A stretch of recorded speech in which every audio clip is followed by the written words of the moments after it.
And then our words hold power. Death and life are in the power of the tongue. Proverbs 18:21. How we speak to ourselves and others can build up or tear down. We have to speak with life-giving intention. We don't monitor how we think. We don't monitor ourselves as if we were the worst thing in the world. And if our friends were talking to themselves that way, we would correct them. If our coworkers were talking to themselves that way, we would correct them. But we don't correct ourselves.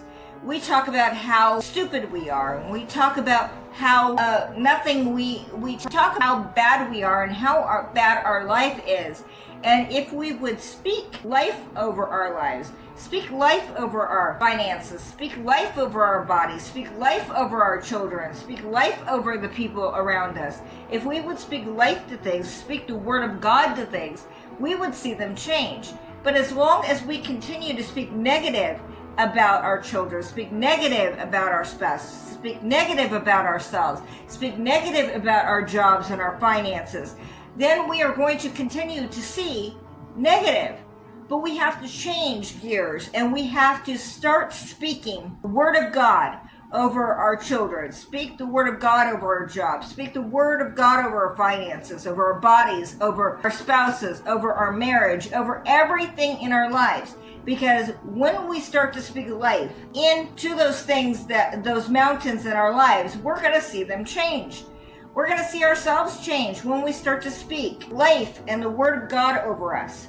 But the problem is that we continue to say negative things. We are programmed by the world to say negative things. You're dying for that piece of cake.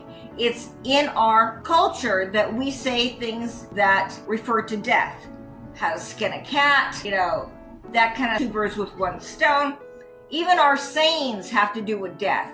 But we have to change and program the way we speak so that we speak life instead of death. So that we can see things prosper in our lives instead of them being barren, instead of them being stuck.